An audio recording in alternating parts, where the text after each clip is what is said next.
I just took a whole bunch of wood off both sides equally.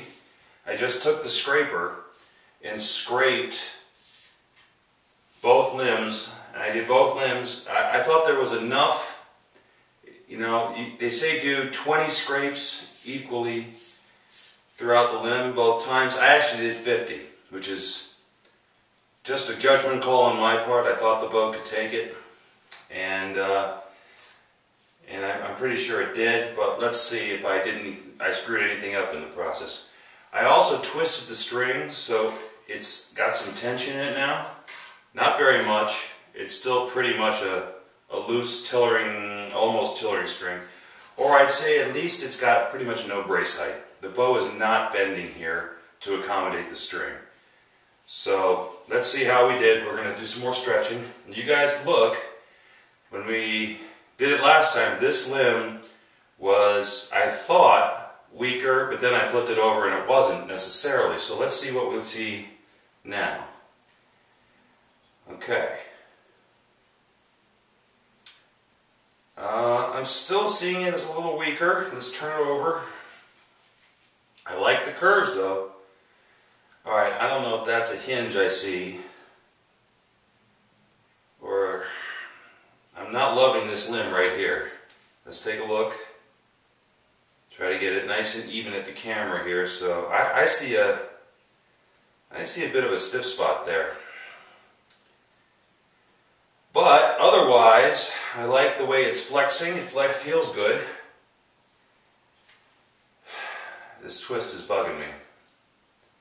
When I say twist, it's inherent to the wood. I tried to carve the twist out, it didn't work. So I'm going to have to heat it out. And we'll see what that does. Again, that's for later. But for now, let's, I think the curves are still pretty good. Flip it back over. This is my upper and lower limb when I'm done. Ah, boy, I don't know. I still see more flex in that lower limb.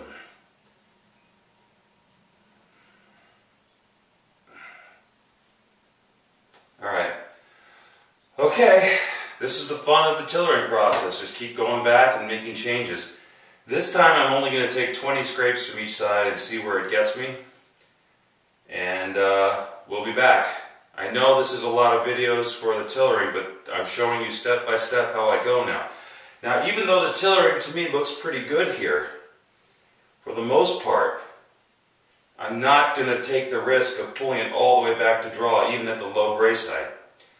I feel the tension right about there. I'm going to stop there, and I'm going to take another 20 scrapes off, because if that's as heavy as I want to get it at no brace height, I guarantee you at brace height, all the way to here, it's going to be too heavy, or heavier than I want it. So how much does it weigh? I don't know. I just know when I pull where my stopping point for this bow is. Okay. More work scraping. Alright, to save a little time, I am going to scrape this thing 20 times, come back, check it, scrape it again if I need to, until I can get a fully braced or relatively fully braced string on there. I'm pretty sure I showed the scraping process in another video. I think the video is how to make a flat bow tillering 2 ways. You can look it up. Where I don't put it on a tillering tree anymore. I just bend it like I do in the mirror.